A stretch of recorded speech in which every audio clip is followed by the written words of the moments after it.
আসসালামু আলাইকুম। এটিএন বাংলা সংবাদে সবাইকে স্বাগত জানাচ্ছি। আফরোজ আক্তার কামাল। শুরুতেই বিআরবি কেবলস সংবাদ শিরোনাম। ইসরায়েলের গণহত্যার বিরুদ্ধে ঢাকায় বিএনপির সংহতি র্যালি।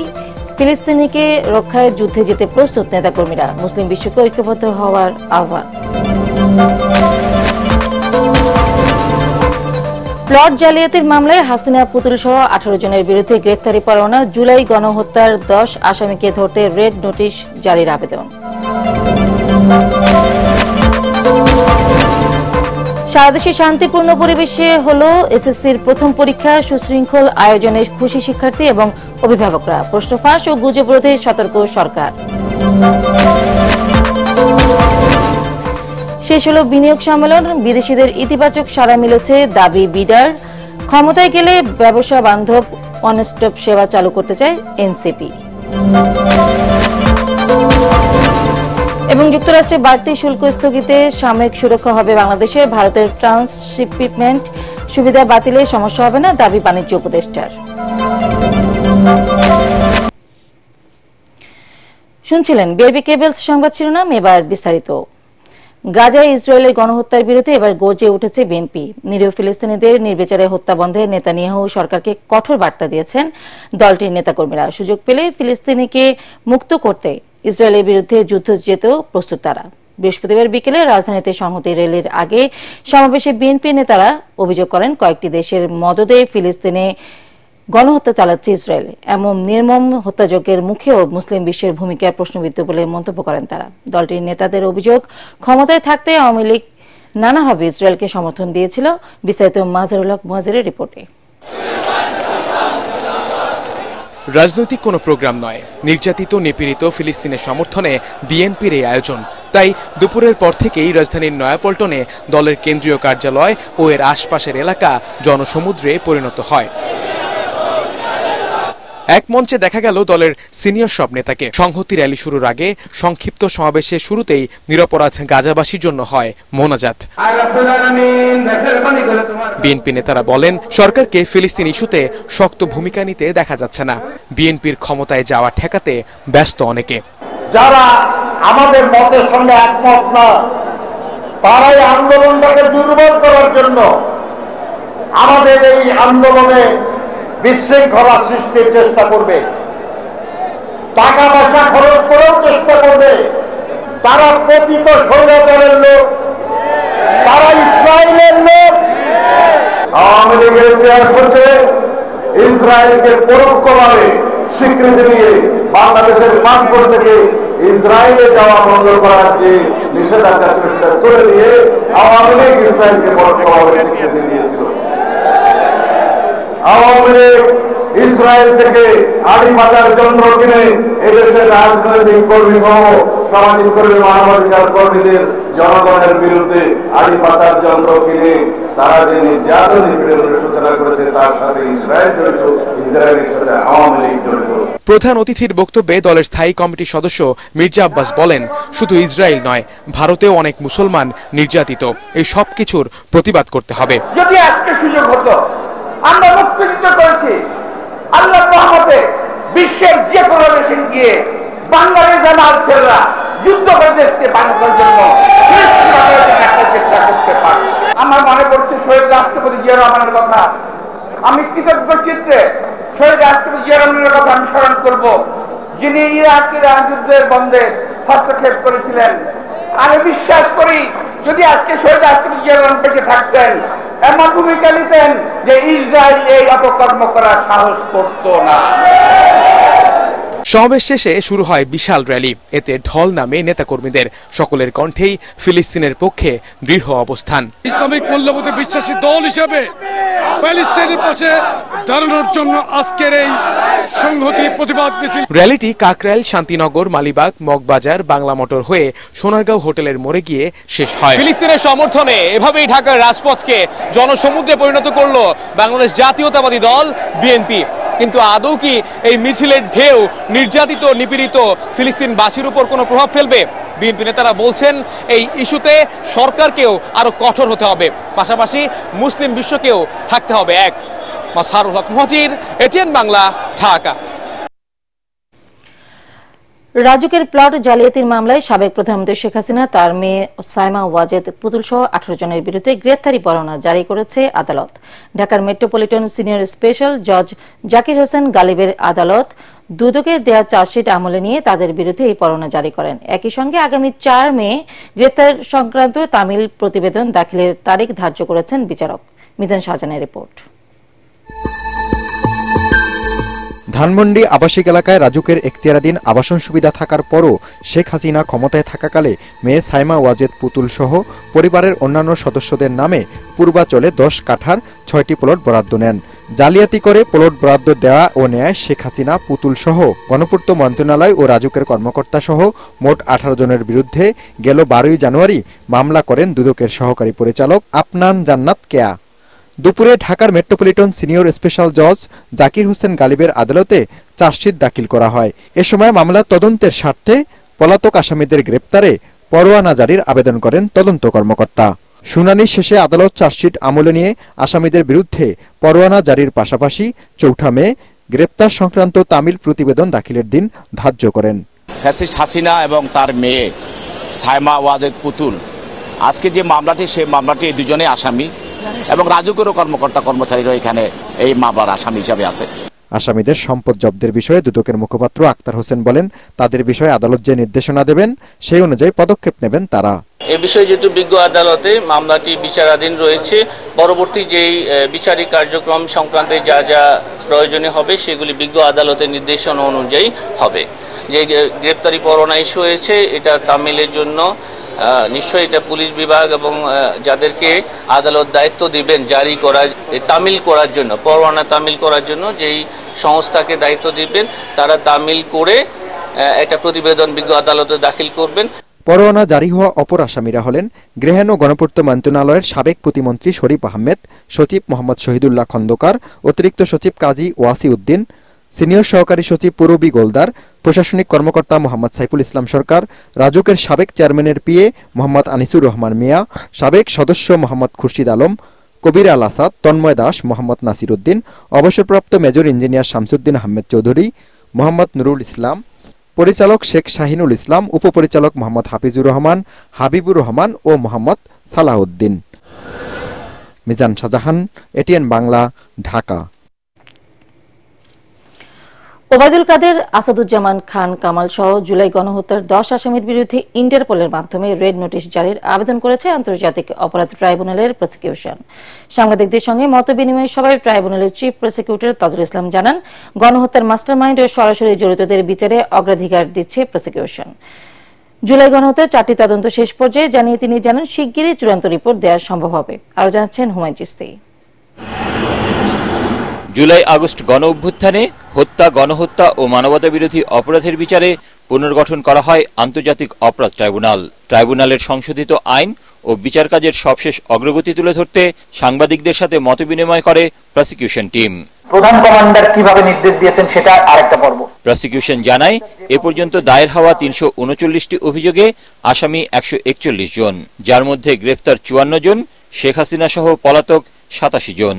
চিফ প্রসিকিউটর জানান, গণহারে নয় বরং গণহত্যার মাস্টারমাইন্ড ও সরাসরি জড়িতদের বিচারকে অগ্রাধিকার দেয়া হচ্ছে। শেখ হাসিনা যদি ক্ষমতায় না থাকতো বা শেখ হাসিনা না থাকতো, এই অপরাধগুলো এই মাত্রায় হওয়ার সম্ভাবনা কত % ছিল? সুতরাং একজন ব্যক্তির সাজাও যদি নিশ্চিত করেন, তাহলেও কিন্তু এই হাজারো হত্যাকাণ্ডের বিচারের মেজরিটি অংশ বিচার করে ফেলা যায়। সে কারণে আমরা গ্রাউন্ড লেভেলের পুলিশ কনস্টেবল যারা বাধ্য হয়েছে, কিছু করার ছিল না, করেছে, এই লেভেল পর্যন্ত আমরা বিচারের জন্য যেতে চাই না। আমরা চাই যাদের কারণে এটা হয়েছে, যারা মাস্টারমাইন্ড এবং যারা একেবারেই সরাসরি সম্পৃক্ত, এদেরকেই বিচার করতে। শেখ হাসিনার পর আরো 10 আসামির বিরুদ্ধে ইন্টারপোলের মাধ্যমে রেড অ্যালার্ট জারির আবেদন করা হয়েছে বলে জানান চিফ প্রসিকিউটর। এর মধ্যে অন্যতম আওয়ামী লীগের সাধারণ সম্পাদক ও সাবেক সেতুমন্ত্রী ওবায়দুল কাদের, সাবেক স্বরাষ্ট্রমন্ত্রী আসাদুজ্জামান খান কামাল, সাবেক পররাষ্ট্রমন্ত্রী ডক্টর হাসান মাহমুদ ও সাবেক মুক্তিযুদ্ধ বিষয়ক মন্ত্রী আকাম Mozammel Haque.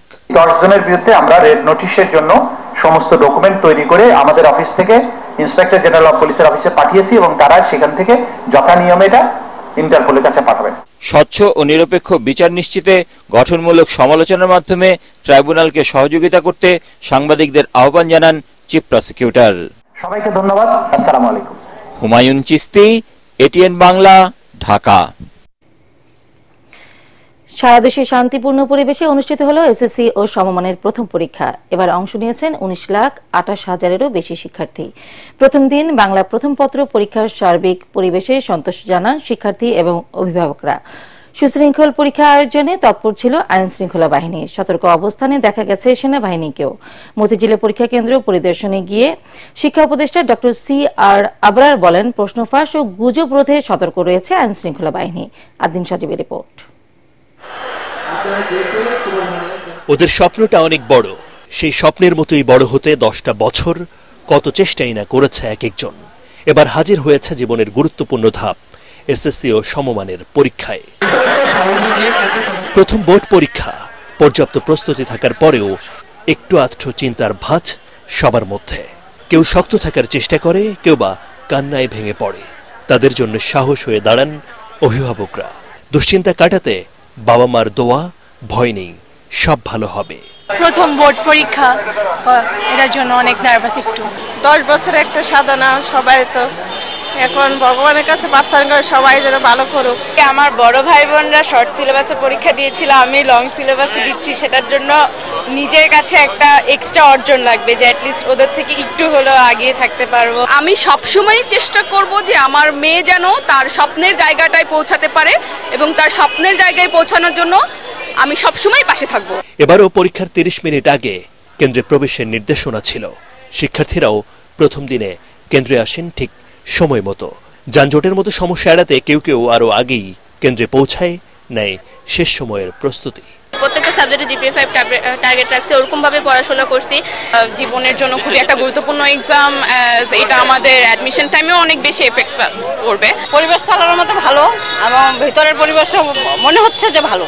এসএসসিটা obviously important, SSC আমাদের ম্যাটার করে আমাদের, বাট মানুষ যতটা সিরিয়াসলি নেয় আমার মনে হয় কি আরেকটু কম সিরিয়াসলি নিলেও চলে। স্বপ্ন পূরণের প্রথম ধাপ এবং ভালো রেজাল্ট এখান থেকে আসলেই স্বপ্ন পূরণে আশা পূরণের অগ্রগতি হয়। সকাল 10টায় পরীক্ষা শুরু হয়ে চলে দুপুর 1টা পর্যন্ত। সারা দেশে এবছর পরীক্ষায় অংশ নিচ্ছে 19,28,281 জন শিক্ষার্থী। শিক্ষা মন্ত্রণালয়ের বাড়তি সতর্কতা আর আইনশৃঙ্খলা বাহিনীর তৎপরতায় পরীক্ষার পরিবেশ ভালো এ পর্যন্ত। যেই সমস্ত সূত্র থেকে প্রশ্নপত্র ফাঁস অতীতে হয়েছে বলে জানা গেছে, আমরা চেষ্টা করেছি সেই সূত্রগুলো প্লাগ করা, যে সেখান থেকে যেন না হতে পারে। তো আশা করি আমরা সাকসেসফুল হব। আগামী 15 থেকে 22 মে অনুষ্ঠিত হবে ব্যবহারিক পরীক্ষা। শিক্ষা জীবনের জন্য সবচেয়ে গুরুত্বপূর্ণ পরীক্ষাগুলোর মধ্যে অন্যতম হলো এসএসসি পরীক্ষা। এটা নিয়ে এই শিক্ষার্থীদের মধ্যে কোনো রকমের সন্দেহ নেই। স্বপ্ন পূরণে সবচেয়ে বেশি ইনভেস্ট করতে চায় এই পরীক্ষায়। শুরুটা ভালো করতে চায়, এই শুরুটা ভালোর মাধ্যমে তারা আগামীর যে পরীক্ষাগুলো সেটাতেও জয়ী হতে চায়, নিজেদেরকে আরও বেশি সুন্দরভাবে উপস্থাপন করতে চায় আগামীর শিক্ষা জীবনে। আদিন সজীব, এটিএন বাংলা, মতিঝিল, ঢাকা। ঢাকায় শেষ হলো 4 দিনব্যাপী বিনিয়োগ সম্মেলন। এতে বিদেশি ব্যবসায়ীদের ইতিবাচক সাড়া মিলেছে বলে দাবি করেছেন সরকারের নীতি নির্ধারকরা। সমাপনী দিনে সংবাদ সম্মেলনে তারা বলেন, বৈদেশিক বিনিয়োগ বৃদ্ধি ও কর্মসংস্থান সৃষ্টিতে ইতিবাচক ভূমিকা রাখবে এই সম্মেলন। এ সময় দেশের পরিবর্তিত পরিস্থিতিতে ব্যবসা বান্ধব পরিবেশ সৃষ্টি ও ওয়ান স্টপ সেবা নিশ্চিত করা হবে বলে জানান বিভিন্ন রাজনৈতিক দলের নেতারা। তরিক ইসলামের রিপোর্ট। শেষ হলো 4 দিনব্যাপী অনুষ্ঠিত বাংলাদেশ ইনভেস্টমেন্ট সামিট, যেখানে অংশ নেন বিভিন্ন দেশের ব্যবসায়ী প্রতিনিধিরা। এবারের সামিটে পোশাক শিল্প, কৃষি, তথ্য প্রযুক্তি ও চিকিৎসা খাতে বিনিয়োগে ইতিবাচক সাড়া মিলেছে বলে জানিয়েছেন বিডার কর্মকর্তারা। আমাদের যত পার্টনার আছে এবং আমাদের যত প্রাইভেট সেক্টর আছে ওদেরকেও আসলে আমরা এখানে মোবিলাইজ করার চেষ্টা করেছি। আজকের এই 5টি যে আমরা সেশনের কথা বললাম, 5টি আসলে আমাদের বিভিন্ন পার্টনাররা লিড করছে এবং আমাদের সাথে কাজ করছে। ইভেন আইএলওটাও আসলে আইএলওর এন্ড থেকেও অনেক অনেক অনেক অ্যাক্টিভিটিস হয়েছে। এটাও আমার কাছে মনে হয় খুবই গুরুত্বপূর্ণ যে আমরা আসলে শুধুমাত্র একটি প্রতিষ্ঠানের থেকে সবকিছু না করে সবাইকে নিয়ে কিভাবে এই বিনিয়োগের পরিবেশ এবং বিনিয়োগের পাইপলাইনটাকে আরেকটু ফরওয়ার্ড মানে আগের দিকে মানে আগানো যায়, সেটাই ছিল হচ্ছে আমাদের আজকের দিনের আরেকটি মূল লক্ষ্য। এদিকে সম্মেলনে অংশ নেওয়া বিভিন্ন দেশের ব্যবসায়ীরা বৈঠক করেন বিএনপি, জামায়াত ও এনসিপি সহ বিভিন্ন রাজনৈতিক দলের প্রতিনিধিদের সাথে। জানতে চান ক্ষমতায় গেলে কিভাবে ব্যবসা ও বিনিয়োগ বান্ধব পরিবেশ তৈরি করবে দলগুলো। আমরা তাদেরকে আশ্বস্ত করেছি যে এনসিপি যদি গভর্নমেন্টে আসে আমরা ওয়ান স্টপ সলিউশনে যাব, সেখানে আমরা তাদের নিরাপত্তা বা সিকিউরিটি নিশ্চিত করব এবং সেখানে যে বর্তমানে যে অনেক কঠিন কঠিন বিধান রয়েছে, এক ব্যুরোক্রেসির যে আমলাতান্ত্রিক যে জটিলতা রয়েছে, ইয়াং জেনারেশন তাদেরকে সেই জায়গাতে সহযোগিতা করবে যাদের তাদের ব্যবসা বান্ধব একটি স্বনির্ভর বাংলাদেশ গড়ে ওঠে। আমরা বিশ্বাস রাখতে চাই যে ভিশন 20 আমরা বাংলাদেশের টপ 20 কান্ট্রিতে আমরা পরিণত করতে সক্ষম হব ইনশাআল্লাহ। আমরা এখন মনে করছি যেটা সেটা হলো একটা ব্যবসা বান্ধব পরিবেশ তৈরি হয়েছে, এটা আমরা বোঝাতে বিদেশি ইনভেস্টরদেরকে আমরা বোঝাতে সক্ষম হয়েছি। সোমবার রাজধানীর অভিজাত হোটেলে শুরু হয় 4 দিনব্যাপী বাংলাদেশ ইনভেস্টমেন্ট সামিট। তরিক ইসলাম, এটিএন বাংলা, ঢাকা। ভারত ট্রান্সশিপমেন্ট চুক্তি বাতিল করলেও পণ্য রপ্তানিতে বড় ধরনের সমস্যা হবে না বলে মনে করছেন বাণিজ্য উপদেষ্টা শেখ বশিরউদ্দিন। তিনি জানান, নিজস্ব ব্যবস্থাপনায় সংকট উত্তরণের উদ্যোগ নেওয়া হবে। সচিবালয়ে সাংবাদিকদের উপদেষ্টা আরও বলেন, যুক্তরাষ্ট্র 3 মাসের জন্য বাড়তি শুল্ক স্থগিত করায় রপ্তানিতে সংকটের আশঙ্কা অনেকটা কেটে গেছে। রিপোর্ট মাহবুবুর চপলের। থাইল্যান্ডে মোদি ইউনুস বৈঠকের পর ভারতের সাথে সম্পর্ক উন্নয়নের যে কথা বলা হচ্ছিল সেটিতে ধাক্কা খেল দেশটির ট্রান্সশিপমেন্ট চুক্তি বাতিলের ফলে। ব্যবসায়ীরা বলছেন, 2000 সাল থেকে ভারতের বন্দর ব্যবহার করে নেপাল, ভুটান, মিয়ানমার সহ কয়েকটি দেশে তারা কম খরচে পণ্য রপ্তানি করে আসছিলেন। এখন ওই সুবিধা বাতিল করায় সংকট সৃষ্টি হবে। তবে বাণিজ্য উপদেষ্টা বলছেন ভিন্ন কথা। ইনশাআল্লাহ এটাতে কোনো সমস্যা আমরা বোধ করছি না। আমরা আমাদের নিজস্ব সক্ষমতায়, আমাদের জন্য প্রতিযোগিতার সক্ষমতায় কোনো ঘাটতি না পড়ে এবং আমাদের রপ্তানির ক্ষেত্রে যোগাযোগের জন্য কোনো ঘাটতি না পড়ে, সেই ক্ষেত্রে আমরা সকল ব্যবস্থা নিচ্ছি। আমাদের মোরলেস অ্যাবাউট 40 থেকে 50 হাজার টন মতো মেটেরিয়াল বাই রোডে এখান থেকে ভারতের বিভিন্ন পোর্ট, বিশেষত দিল্লি, কলকাতা এবং ব্যাঙ্গালোর কিছু, এই পোর্টের মাধ্যমে আমাদের রপ্তানি হতো। আমরা আশা করি যে এই মেটেরিয়ালটা আমরা নিজেরাই ক্যারি করার সক্ষমতা বৃদ্ধির মাধ্যমে আমাদের এই সমস্যার অতি দ্রুত সমাধান করব। 2015 সাল থেকে বাংলাদেশও ভারতকে ট্রানজিট সুবিধা দিয়ে আসছে, যার মাধ্যমে বাংলাদেশের বন্দর ব্যবহার করে তারা এক রাজ্য থেকে অন্য রাজ্যে পণ্য পরিবহন করছে। এখন ট্রানজিট চুক্তিও বাতিল করা হবে কিনা এমন প্রশ্ন এড়িয়ে যান বাণিজ্য উপদেষ্টা। সেটা আমার বিষয় না, আমার বিষয় হচ্ছে বাণিজ্যিক সক্ষমতা। এদিকে যুক্তরাষ্ট্র বাড়তি শুল্ক আরোপ করায় বাংলাদেশের পোশাক রপ্তানিতে যে সংকটের আশঙ্কা করা হয়েছিল তা আপাতত কেটে গেছে বাড়তি শুল্ক স্থগিত করায়। 3 মাসের মধ্যে দেশটির সাথে বাণিজ্য ঘাটতি কমানোর উদ্যোগ নেওয়া হবে বলে জানান উপদেষ্টা। এটা তো যেহেতু সাময়িক একটা স্থগিতাদেশ এসছে, এটাকে দীর্ঘমেয়াদে আমাদের যে করণীয়গুলো আছে তাদের তো আকাঙ্ক্ষা তো শেষ হয়ে যায়নি। আকাঙ্ক্ষাগুলোকে আমরা আমাদের দ্বিপাক্ষিক বাণিজ্যের উপরে ভিত্তি করে আমরা কতটুকু করতে পারবো সেই সিদ্ধান্তগুলো আমরা বিশ্লেষণ করছি। মূল আকাঙ্ক্ষা তো ওই জায়গায় যে আমাদের বাণিজ্য ঘাটতির কিভাবে সমন্বয় করা যায়, আমরা সেই পরিপ্রেক্ষিতে কাজ করছি। 3 মাসে এটা সম্ভব হলে তারপর পরবর্তীতে সম্ভব করতে হবে আমাদের। ব্যবসা বান্ধব পরিবেশ উন্নয়নে সরকার কাজ করছে বলেও জানান বাণিজ্য উপদেষ্টা। মাহবুব কবির চপল, এটিএন বাংলা, ঢাকা। যারাই অন্যায় করছে তাদেরকেই আইনের আওতায় আনা হচ্ছে বলে জানিয়েছেন স্বরাষ্ট্র উপদেষ্টা জাহাঙ্গীর আলম চৌধুরী। সিলেটের এয়ারপোর্ট থানা পরিদর্শনকালে তিনি বলেন, দেশের আইন শৃঙ্খলা পরিস্থিতি আগের চেয়ে ভালো হয়েছে। পুলিশের মনোবল বাড়ানো সহ আনুষঙ্গিক সুবিধা দিলে পরিস্থিতি আরও উন্নতি হবে বলে আশা স্বরাষ্ট্র উপদেষ্টার। সিলেট মেট্রোপলিটন পুলিশের commissioner Rezaul Karim, range DIG Mushfiqur Rahman সহ সিনিয়র পুলিশ কর্মকর্তারা এই সময় উপস্থিত ছিলেন। অনেক সময় তাদের অ্যাকশন নিতে দেরি হয়, যেহেতু ধরেন এখানে আমাদের অনেক সংকট রয়ে গেছে, এদের গাড়ি ঘোড়ারও কিন্তু অনেক সংকট, অনেক গাড়ি ঘোড়া ওই সময় নষ্ট হয়ে গেছে, পুড়া গেছে, থানা পুড়া গেছে, ওইগুলো তো সব আমরা করে দিতে পারিনি। আমরা তো একটা নতুন গাড়ি এখন পর্যন্ত কিনে পারি না। আমার মনে হয় চেঞ্জ অনেক হয়েছে, তারপরও আল্লাহ দিলে আরো হবে। দেখেন এই রোজার সময় আইন শৃঙ্খলা পড়েছে, যে যাই বলুক না আগের থেকে অনেক উন্নতি হয়েছে। আইন যেন কেউ নিজের হাতে তুলে না।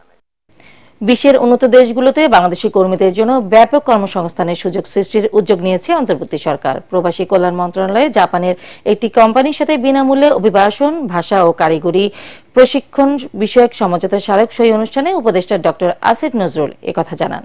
এ সময় তিনি বলেন, এই চুক্তির আওতায় বিনা খরচে বাংলাদেশি কর্মীদের জাপানে কর্মসংস্থানের ব্যবস্থা করা হবে।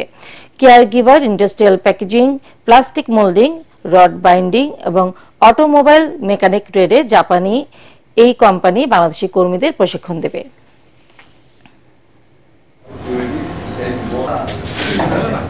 উন্নত বিশ্বে এবং পৃথিবীর অন্যান্য দেশে দক্ষ শ্রমশক্তি প্রেরণের দিকে যে আমরা জোর দিয়েছি, আজকে এমইউ স্বাক্ষর করার কারণে সেটার ক্ষেত্রে একটা নতুন অধ্যায়ের সূচনা হলো। জাপান আমাদের যারা অভিবাসনের কর্মী আছেন তাদের জন্য খুবই ফেভারিট একটা ডেস্টিনেশন কান্ট্রি। আপনারা সবাই জানেন জাপানে যে কর্মসংস্থান বৃদ্ধি পাবে, এটাই আমাদের জন্য আজকে অত্যন্ত আনন্দের একটা দিন।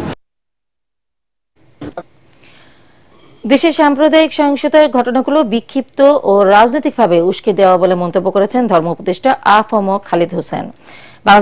বাংলাদেশ চীন মৈত্রী সম্মেলন কেন্দ্রে জাতীয় চার্জ পরিষদ আয়োজিত আন্তঃধর্মীয় সুধী সমাবেশ তিনি একথা বলেন। উপদেষ্টা বলেন, বাংলাদেশ দক্ষিণ এশিয়ায় একটি ধর্মীয় সম্প্রীতি সমৃদ্ধ দেশ। মুসলিম সংখ্যাগরিষ্ঠ জাতি হওয়া সত্ত্বেও বাংলাদেশে হিন্দু, বৌদ্ধ, খ্রিস্টান সম্প্রদায় সহ ধর্মীয় ও জাতিগত সংখ্যালঘুরা একসাথে বসবাস করে। ওয়ার্ল্ড কাউন্সিল অব চার্চেসের secretary general doctor Jerry Pillai সহ অনেকেই উপস্থিত ছিলেন।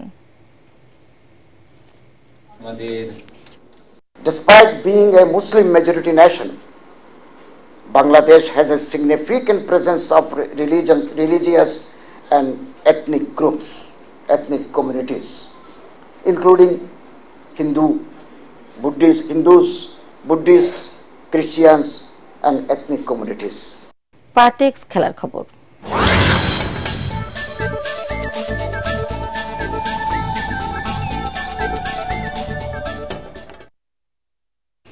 আইসিসি নারী ওয়ানডে বিশ্বকাপের বাছাই পর্বে নিজেদের প্রথম ম্যাচে থাইল্যান্ডকে 178 রানের বড় ব্যবধানে হারিয়ে রাজস্বিক জয়ে টুর্নামেন্ট শুরু করল বাংলাদেশ।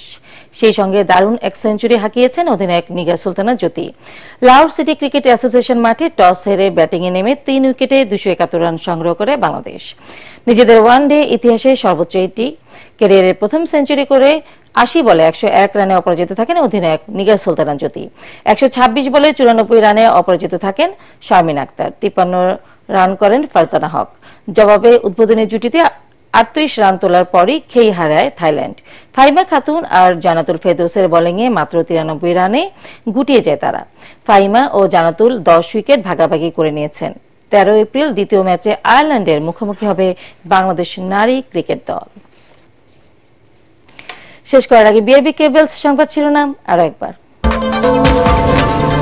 ইসরায়েলের গণহত্যার বিরুদ্ধে ঢাকায় বিএনপি সংহতি রেলে ফিলিস্তিনকে রক্ষায় যুদ্ধে যেতে প্রস্তুত নেতাকর্মীরা। মুসলিম বিশ্বকে ঐক্যবদ্ধ হবার আহ্বান। প্লট জালিয়াতির মামলায় হাসিনা পুতুল সহ 18 জনের বিরুদ্ধে গ্রেফতারি পরোয়ানা। জুলাই গণহত্যার 10 আসামিকে ধরতে রেড নোটিশ জারির আবেদন।